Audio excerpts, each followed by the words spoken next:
Madame, Monsieur, merci d'honorer notre rendez-vous littéraire. C'est un plaisir pour nous de recevoir une jeune écrivaine, surtout dans une société où les gens disent que les jeunes ne lisent plus.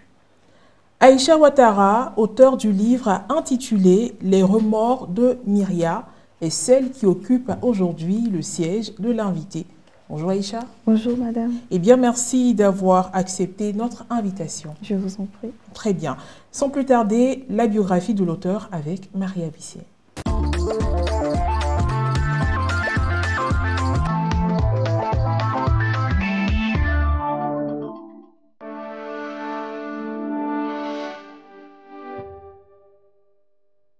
Aïcha Ouattara, à l'état civil Ouattara Aïcha Aboudraman, est née le 5 novembre 1996 à Bondoukou. Elle est étudiante en cycle de Master 2 de lettres modernes. Elle fut double lauréate au concours littéraire Madeleine Chikaya, organisé par le club Les Amis du Livre en 2015 dans les genres poétiques et théâtrales. Puis en 2017, elle remporta le prix Regina Yao au concours littéraire de nouvelles organisé par l'AECI, l'Association des écrivains de Côte d'Ivoire. Engagée dans la lutte pour le respect des droits de la femme, Aïcha Ouattara se sert de sa plume pour dénoncer toutes les formes d'injustice que subissent les femmes dans la société. Elle est co-auteure de l'œuvre intitulée Un labyrinthe sans issue et auteure d'un roman intitulé Les remords de Myria, d'un recueil de nouvelles Sous le poids de la tradition et d'un recueil de poèmes Le péché d'être une femme. Depuis 2021, Aïcha organise un concours littéraire à l'intention des élèves au fin de les initier aux délices de la littérature. En 2023, Aïcha Ouattara remporte le prix Zio Moussa, catégorie meilleur livre de la région du Grand-Togo.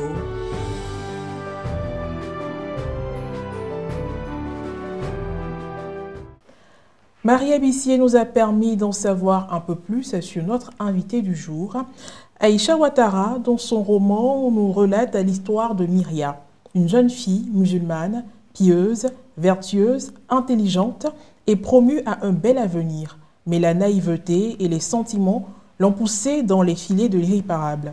Et Allah, si je savais, un refrain qui rythmait son quotidien et l'expression du regret de son erreur. Bref, place à la seconde rubrique de cette émission pour en savoir davantage.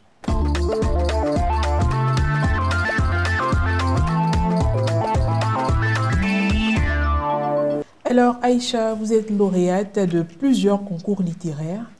Nous avons envie de dire que la plume vous connaît. Dites-nous donc d'où vient votre passion pour l'écriture. Ma passion pour l'écriture, je vais dire que ça vient un peu d'une histoire, une petite histoire que je vais vous raconter.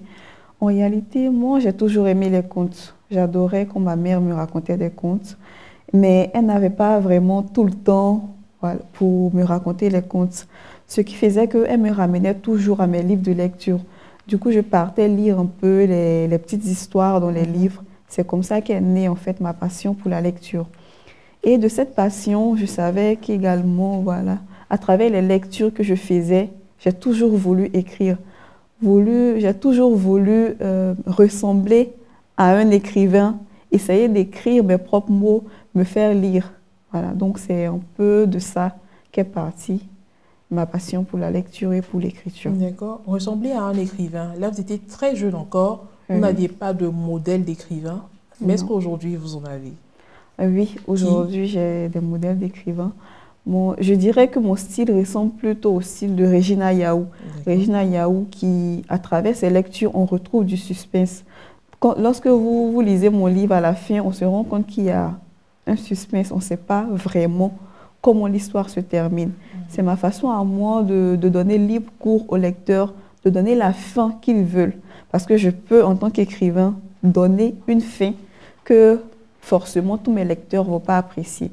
Du coup, je laisse libre cours à tous mes lecteurs de donner la fin qu'ils désirent. Très bien. Alors, faisons à présent un point d'honneur sur la première de couverture de votre œuvre. Eh bien, nous avons là l'image semi-figurative hein, Oui, d'une femme, d'une personne voilà, féminine, une femme donc, oui, qui porte un voile. oui, c'est ça. Également les mains et les avant-bras maquillés, certainement Ça. avec du henné. Oui, Et comme couleur du rose pâle, oui, couleur marron, un peu de rouge. oui. Expliquez-nous, c'est quoi le sens de tout cela? D'accord. De prime abord, l'image, la première couverture représente le mariage. Le mariage chez nous, bon, pas forcément les musulmans, mais le mariage traditionnel D'accord. chez les gens du Nord. Mm.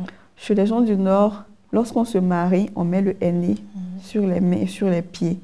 Et le voile qui couvre le visage du personnage principal, parce qu'il s'agit de Myria, c'est plutôt le côté religieux. Parce que en islam, lorsque la femme se marie, on lui couvre, pendant la durée du mariage, son visage est couvert. D'accord. Voilà. Donc l'image représente en fait le mariage. C'est ça. Et le fait de fermer son visage avec ses deux mains revient également au remords qu'elle ressent. On sent de la tristesse, du remords, des regrets et autres. Voilà. Donc c'est ce qui symbolise en fait l'image de la première de couverture. D'accord, ça pourrait connoter autre chose, la Oui. tristesse, le remords, surtout quand on parle de mariage. Oui, On aurait peut-être c'est ça. pensé au mariage forcé. Oui. Voilà, bah Aussi. bon, on va découvrir la réalité dans cette œuvre D'accord. en la lisant, bien évidemment. Alors, vous racontez l'histoire en utilisant la première personne du singulier. Oui. Est-ce votre histoire? Est-ce l'histoire d'un proche? Cette histoire est-elle réelle? Dites-nous tout. Non. Bon, à travers la lecture, on a l'impression que c'est mon histoire, mais il ne s'agit pas d'une œuvre autobiographique, non. D'accord. C'est juste de la fiction. D'accord, vous Oui. avez inventé cette histoire Oui, j'ai inventé en l'histoire. vous appuyant certainement sur une histoire déjà entendue, Effectivement. expérience vécue par quelqu'un. Bon, pas forcément une expérience vécue par quelqu'un. Lorsque j'ai décidé d'écrire ce livre, je me rappelle, j'étais en classe de seconde. D'accord. Et puisque je suis originaire de Bondoukou, c'était pendant l'opération Zéro, grossesse en milieu scolaire lancée par la ministre Kondia Kamara. Et à cette époque, Bondoukou avait été classé premier en matière de grossesse en milieu scolaire. Et en tant que jeune fille, lorsque mon professeur d'histoire géo m'a parlé de ça, ça m'a vraiment fait mal parce que j'ai vu en quelque sorte qu'on entachait le nom de ma ville, on indexait négativement ma ville. Donc je me suis dit, en tant que jeune fille, il faut que je fasse quelque chose. C'est comme ça que j'ai écrit Les remords de Myria, pour sensibiliser la jeune fille. Parce que lorsqu'on parle de grossesse en milieu scolaire, ça touche en général la jeune fille, forcément la jeune fille. C'est de là qu'est partie cette écriture. D'accord. Et pourquoi vous avez choisi ce style d'écriture? En utilisant le je. Pourquoi? Le jeu, j'ai utilisé le jeu parce que je me dis souvent, lorsque les gens me disent que c'est mon histoire, je me dis souvent, ce que je réponds c'est une histoire qui aurait pu m'arriver. C'est quelque chose que j'aurais pu Vivre, c'est cela. Voilà, vivre. Donc c'est pourquoi j'utilise le jeu en fait, pour revenir à moi. Car ça aurait pu être moi. D'accord. Voilà. Et pour que le lecteur également se mette à la place Exactement. du personnage principal. Voilà, Parce que quand on c'est ça. lit oui, le singulier, c'est pour moi aussi qui lisons. Voilà, c'est Donc ça. pour que chacun puisse se retrouver. Exactement. D'accord, ça c'était juste pour renchérir. Hein. Sinon D'accord. sur ce plateau, c'est vous l'auteur. Ce que vous dites, c'est ce que D'accord. nous suivons. Alors, vous utilisez un registre linguistique très simple. Oui. Pourquoi? Comme je l'ai dit, j'ai écrit le livre au départ, c'était juste pour cibler les élèves. D'accord. Voilà. Donc, en tant qu'élève, j'ai préféré utiliser un registre simple pour leur permettre de comprendre, voilà, faciliter la compréhension.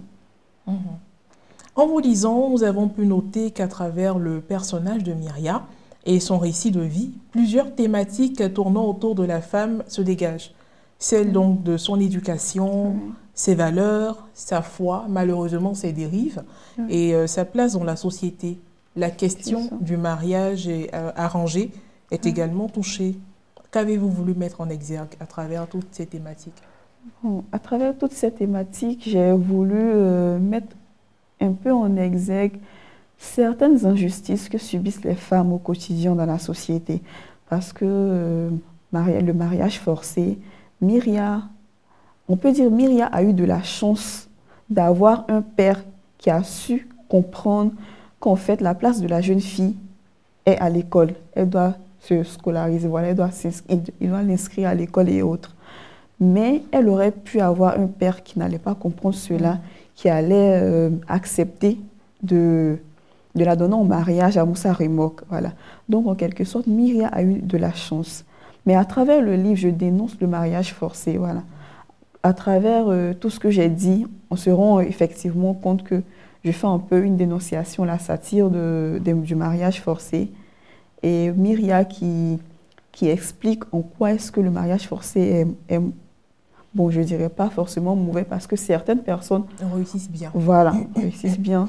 Mais je ne pense pas qu'obliger quelqu'un à faire quelque chose sans son consentement n'est pas vraiment une chose.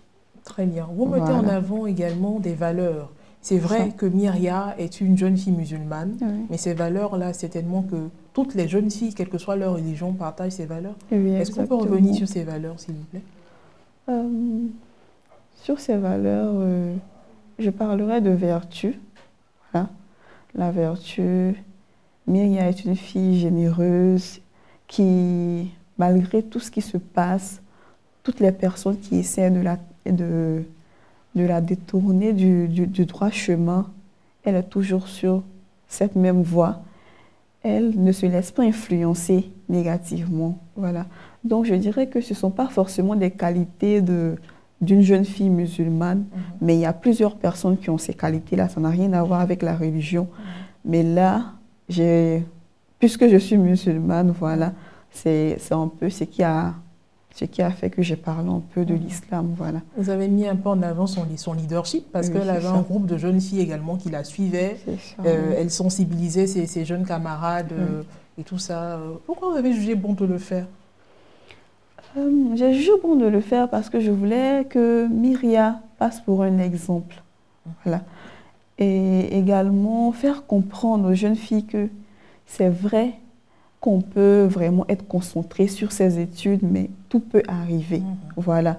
Donc, un petit instant de dérive ou bien se dire que bon, je suis la première de ma classe, je vais toujours réussir, donc je peux m'amuser un peu. Ça peut en quelque sorte,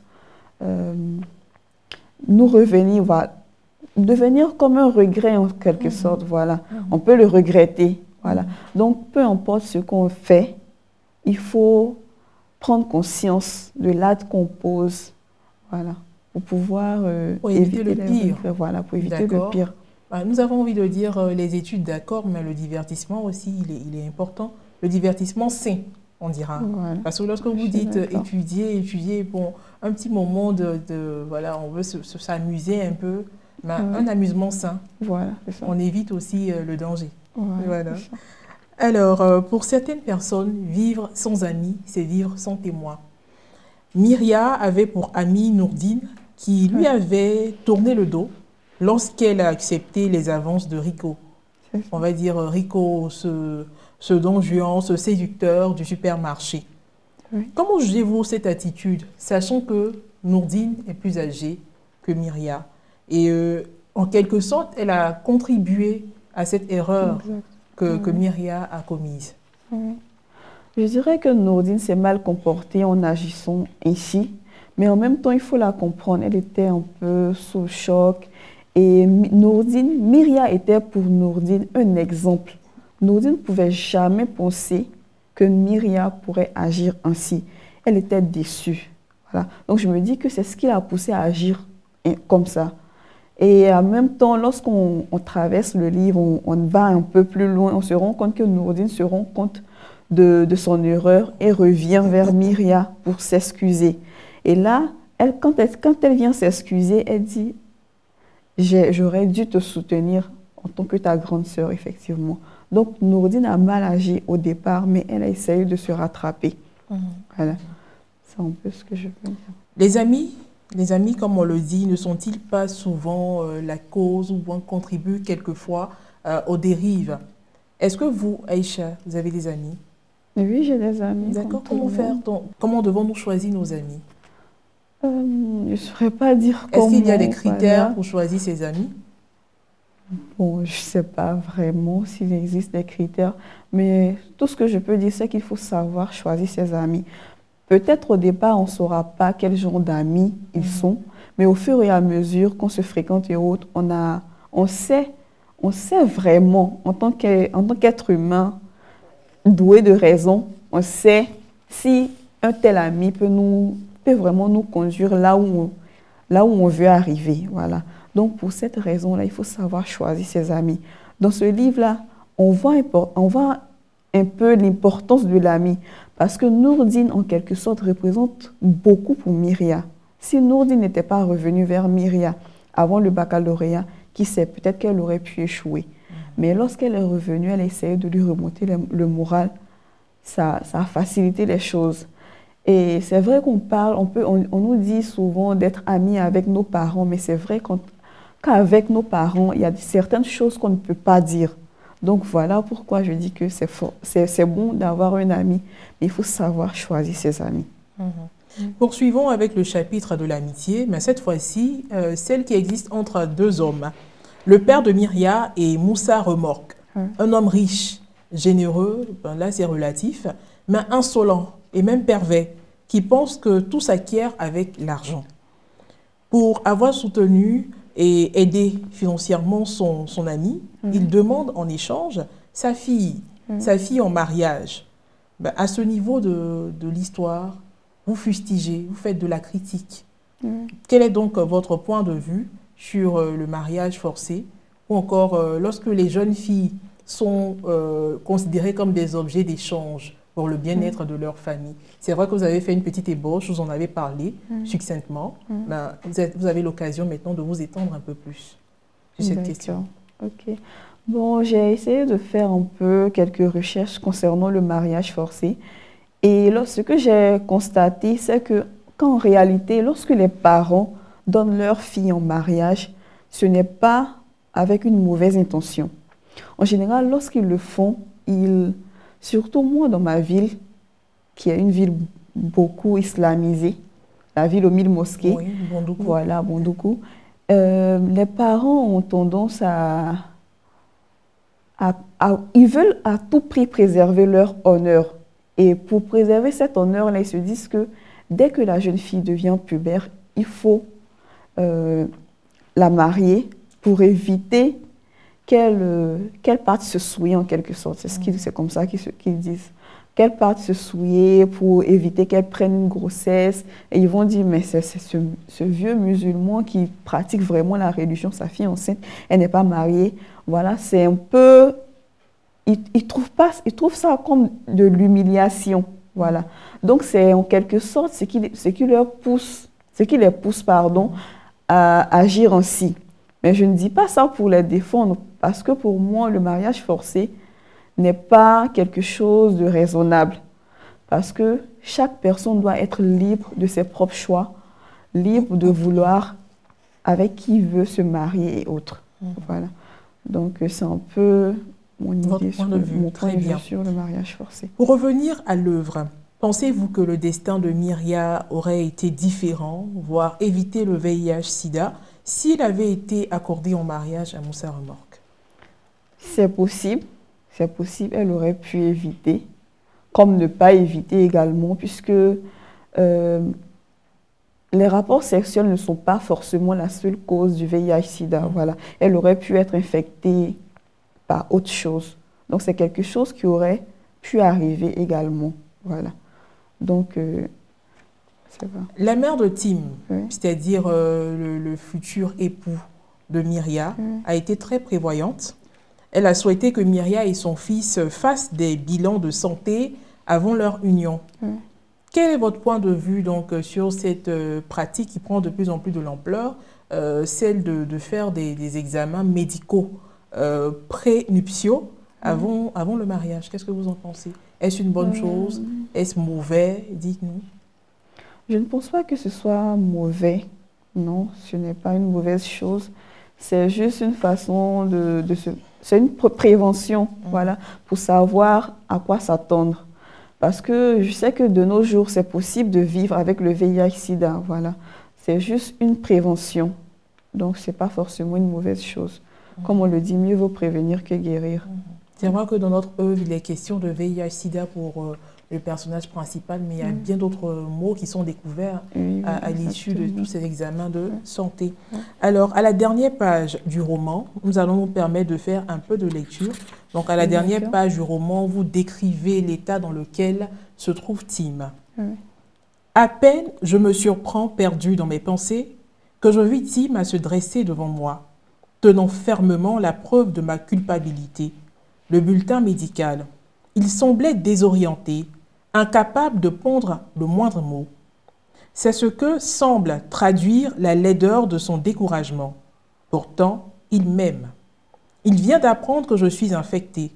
Le virus du siècle, le virus tant redouté, venait de prendre possession de mon corps, de mon esprit, de moi entier. Mon bonheur est en train de voler en éclats sous mes yeux. Tim était toujours anesthésié. Voilà, vous ne nous dites pas la décision finale de Tim. Maintenant que nous avons sur notre plateau, dites-nous, quelle a été la décision de Tim? Bon, comme je l'ai dit au départ, je n'ai pas vraiment voulu donner une fin à cette histoire parce que je veux que tous mes lecteurs donnent la fin qu'ils souhaitent. Mais si je devais donner une fin à l'histoire, je dirais que Tim serait un peu compréhensif. Voilà. Pas au début parce qu'il y a un certain manque de confiance parce qu'il se dit que Myria aurait pu se confier à lui. Elle ne s'est pas confiée à lui. Voilà. Donc, ce que je peux reprocher à Myria, c'est d'avoir décidé de cacher son passé. Voilà. Mais en même temps, elle n'était pas vraiment obligée de lui raconter ce passé-là. Bon, bref. Ce que je peux dire, c'est que si je devais donner une histoire une suite à cette histoire, je dirais que Tim va d'abord la laisser, il va réfléchir et revenir plus tard. Revenir pour rester définitivement avec elle ou bien en fait une amie? Pour revenir définitivement avec elle. L'épouser? L'épouser, oui. Que dirait sa mère? Voilà, c'est sa mère qui posera un peu de problème parce que c'est sûr qu'elle n'allait jamais accepter. Mais en même temps, pour le bonheur de nos enfants, nous sommes prêts à tout. Et Tim, puisqu'il aime vraiment Myria par amour, il peut accepter de revenir. Ils sont très jeunes, on ne l'oublie pas. Oui. C'est quand même difficile, hein, cette situation. Oui, je sais, je reconnais que c'est difficile. Très bien. Au niveau de la 4e de couverture, vous évoquez un probable suicide de Myria. Est-ce qu'il y a une seconde, on va dire, à la suite de l'histoire, est-ce qu'on aura les remords de Myria tome 2? Qu'est-ce qui est prévu? Bon, pour le moment, il n'y a pas de tome 2 prévu. Mais la question du suicide, comment on répond à cela? Est-ce qu'elle va se suicider? Est-ce qu'elle va réfléchir? Elle aura Nourdine et peut-être d'autres personnes pour lui remonter encore le moral, pour lui permettre de reprendre confiance? Qu'est-ce qui va se passer? Bon, là, c'est la suite. Tout se déroule maintenant dans l'esprit de l'auteur. Oui, c'est ça. Bon, puisque Nourdine est là, ses parents sont là, je pense qu'elle n'est pas seule. Elle aura des gens pour la réconforter, pour lui remonter le moral. Parce que le suicide n'est jamais une solution, peu importe ce qu'on vit. Voilà. Tant qu'il y a des gens à côté pour nous donner de l'espoir, ça va, quoi. Voilà. Donc, je ne pense pas qu'elle ira jusqu'à se suicider. Non. C'est juste quelque chose qu'elle a envie, qui lui passe à travers, qui lui vient comme ça parce qu'elle est un peu désespérée. Elle voit que sa vie vient de basculer. L'homme qu'elle aime tant vient, ne s'est pas vraiment décidé à la fin. On ne sait pas s'il va la quitter ou pas, mais en même temps, elle se dit que c'est quelque chose qui peut arriver. C'est une question de santé aussi. Voilà. C'est vrai qu'aujourd'hui, la science évolue, mais c'est quand même difficile de vivre avec cela. Voilà. Est-ce que son père également ne va pas se sentir déshonoré? Lui qui a tellement voulu préserver l'honneur, qui voulait que sa fille aille loin, finalement, est-ce que Myria ne sera pas objet de moquerie de la part de Moussa Remorque? Est-ce qu'elle va aussi exposer son statut? Bon, ce sont des questions auxquelles je n'ai pas vraiment posé. Mais en même temps, c'est sûr que son père sera vraiment déçu parce qu'il était vraiment tellement fier de sa fille. Et peut-être que ça pourrait également avoir des répercussions sur le mariage de ses parents. Parce qu'en Afrique, ici, on sait, lorsque la jeune fille réussit, c'est toujours le père qui a bien fait. Mais lorsque la jeune fille se comporte mal, c'est toujours la mère qui l'a mal éduquée. Donc, c'est sûr que ça aura des répercussions sur le mariage et autres. Aïcha, quelle est la morale de cette histoire? La morale de cette histoire, c'est que tout peut nous arriver. Voilà. Mais il faut prendre conscience et se préserver, essayer de faire comme on peut pour éviter certaines situations. C'est vrai que certaines situations arrivent comme ça, sans qu'on le prévoie, mais il faut essayer de... Lorsqu'on est face à une situation, lorsqu'on vit quelque chose de difficile, il faut essayer de comprendre qu'on n'est pas vraiment seul, ça peut arriver à tout le monde, et essayer de, comment dirais-je, s'en remettre à Dieu aussi. Voilà, apprendre de nos leçons et s'en remettre à Dieu. Voilà. D'accord. Mais nous allons poursuivre parce que c'est en quelque sorte des conseils. Vous allez poursuivre en prodiguant des conseils à toutes ces jeunes filles qui nous suivent à travers cette histoire voilà, de Myria. Donnez-leur des conseils, prodiguez-leur des conseils. Ok, les conseils que je peux donner aux jeunes filles, c'est d'abord de prendre au sérieux leurs études. Comme on nous l'a dit depuis tout petit, nos études, c'est notre mari. Voilà. Il faut qu'elles comprennent que ce qui est primordial, c'est la réussite, c'est le succès. Il faut qu'elles essayent C'est vrai qu'il faut se divertir souvent, mais comme vous l'avez dit, un divertissement sain. En vous divertissant, il faut comprendre qu'également, ce qui est plus important, c'est vos études. Et une grossesse peut vraiment avoir des répercussions sur vos études. Donc, le conseil que je peux donner, qu'elles essaient de se préserver, de se concentrer sur leurs études, voilà, d'écouter les conseils de leurs parents et de savoir choisir leurs amis, car il y a également cela. Aussi, je ne dis pas forcément de ne pas fréquenter, mais il faut savoir qui fréquenter. Voilà. Et faire très, très attention. Somme toute, garder la tête sur les épaules. Exactement. Quelles que soient les situations. Voilà, c'est ça. Myria, après ce premier succès, on va dire avec les remords de Myria, est-ce que vous avez d'autres projets dans le monde de l'écriture, de la littérature? Oui, j'ai d'autres projets. J'ai 2 œuvres qui ont déjà été éditées. Les titres sont Sous le poids de la tradition et Le péché d'être une femme. J'ai également 2 autres œuvres en édition actuellement. Voilà. Donc, concernant Sous le poids de la tradition, c'est également un recueil, c'est un recueil de nouvelles qui parle également de la femme. Dans ce recueil de nouvelles-là, je dénonce toutes les injustices que les femmes subissent dans la société, comme le mariage forcé, l'excision, les violences basées sur le genre. Voilà. C'est un peu de quoi parle le livre en fait. Maintenant, pourquoi Sous le poids de la tradition? Parce que je me dis en quelque sorte que les violences basées sur le genre ont un certain rapport avec la tradition. Pourquoi? Chez nous, les nordistes, lorsqu'on se marie, on met un fouet dans les affaires destinées au mari de la femme. Donc moi, je me dis que si les parents de la femme ont accepté de mettre ce fouet dans les affaires destinées au mari de la femme, ça veut dire qu'ils leur donnent libre cours. L'homme peut frapper la femme comme il veut, puisque le fouet est fait pour battre. Voilà. Donc je me dis que c'est en quelque sorte partie de la tradition. Voilà pourquoi je parle de Sous le poids de la tradition. Voilà. Et à travers ce livre, je ne dénonce pas en réalité la tradition, toutes les coutumes, mais je me dis qu'il existe certaines coutumes qu'on peut essayer de revoir, puisque nous sommes à l'ère de la modernité. Il faut essayer de revoir certaines coutumes qui font du mal plus que du bien.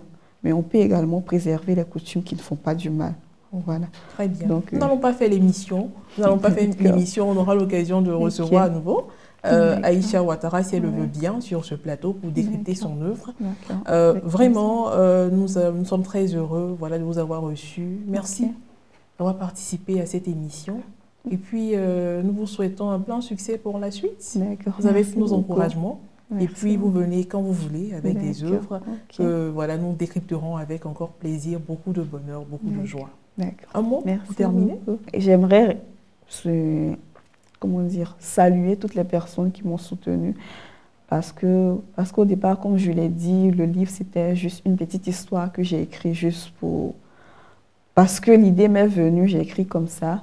Et je veux remercier mon éditeur car il était mon professeur de philosophie. C'est lui qui a vraiment décelé le talent d'écrivain que j'avais et qui m'a incité à écrire ce livre-là. Voilà, ce livre pour sensibiliser toutes les jeunes filles. Je peux terminer. Très bien. Vous faites bien, Aïcha Ouattara, parce que dans la vie, il faut être plus que reconnaissant. Merci d'être passé. Merci beaucoup, madame. Et voilà, chers téléspectateurs, comme vous le savez, dans cette émission, nous découvrons d'autres œuvres littéraires avec Morel Poti. C'est bien sûr dans la 3e rubrique.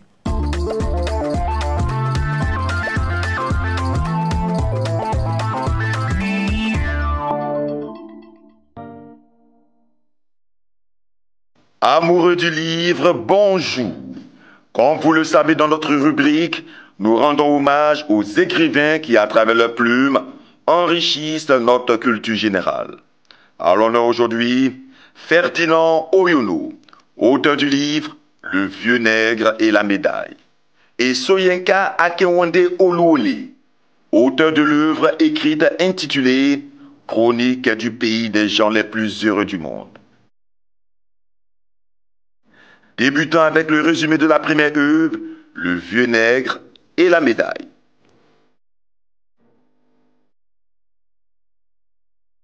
C'est l'histoire de Neka, un vieux nègre, qui a donné ses terres et ses 2 enfants comme soldats aux colons.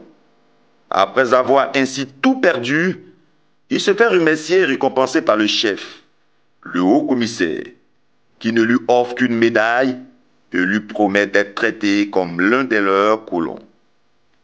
Neka y croit au départ, mais il va très vite se rendre compte que ce n'était que des illusions.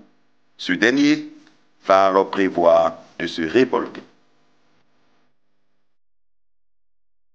L'auteur, né le 14 septembre 1929 à Epoloa, dans le sud du Cameroun, Ferdinand Oyono est auteur de 3 romans célèbres, Souvenirs d'une Afrique au port de la décolonisation. Après de brillantes études en droit à la Sorbonne en France et en diplomatie à l'ENA, il rentre au Cameroun et commence sa longue carrière de diplomate en 1959. Il a été notamment ambassadeur en France, ainsi qu'auprès des Nations Unies et ministre des Affaires étrangères de son pays. Homme de lettres, il a également détenu le portefeuille de la culture au sein du gouvernement camerounais. Il est décédé le 10 juin 2010 à Yaoundé, à l'âge de 80 ans. Intéressons-nous à la 2e œuvre, Chronique du pays des gens les plus heureux du monde. Dans un Nigeria imaginaire, un mystérieux réseau monnaie, en vue de pratiques rituelles, des organes dérobés à l'hôpital.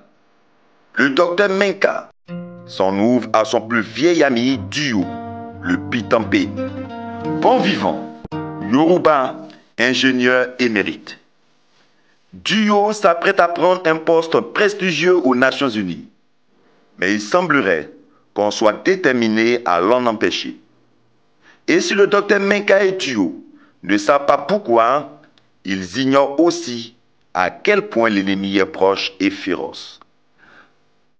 Farce littéraire, machination redoutable et réquisitoire cinglant contre la corruption des élites. Découvrons ensemble qui est l'auteur. Né en 1934 à Abeokuta, dans l'ouest du Nigeria, Akewande Oluole Soyinka suit son éducation primaire à Abeokuta puis à Ibadan. Sa famille était relativement occidentalisée par le biais du christianisme, mais la religiosité traditionnelle yoruba exerçait déjà à cet âge une forte fascination pour le jeune Soyinka. De 1954 à 1958, Il étudie à l'université de Leeds en Angleterre. En 1960, il retourne au Nigeria où il poursuit sa carrière créatrice. Malgré qu'il ait eu des problèmes avec la justice, il réussit à écrire et traduire bien qu'on lui refuse le papier, des livres ou de quoi écrire. Libéré en 1969 après une amnistie, il s'exile volontairement au Nigeria en 1971. En 1986, il a été le premier écrivain africain et le premier homme noir à recevoir le prix Nobel de littérature. En octobre 1994, il a été nommé ambassadeur de l'UNESCO pour la promotion de la culture africaine, des droits humains et de la liberté d'expression. Eu égard à un grand complot politique, il a été condamné à mort pour trahison en 1990.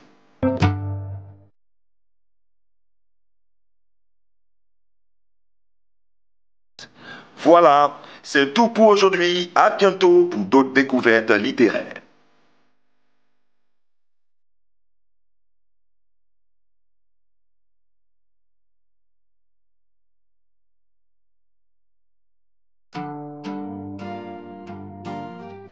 Morel Poti nous a permis de faire d'autres découvertes littéraires dans la rubrique vitrine. Vous l'avez bien compris, c'est déjà la fin de cette émission. Nous avons pris plaisir à parler de livres, d'en tirer des leçons. Les remords de Myria, signé Aïcha Ouattara, était au cœur de cette émission aujourd'hui. Et voilà, merci à toute l'équipe de production. Merci à vous de nous avoir suivis. Et surtout, n'oubliez pas l'essentiel, procurez-vous des livres. N'hésitez pas à vous cultiver à travers la lecture et faites grandir la famille des lecteurs. À très bientôt.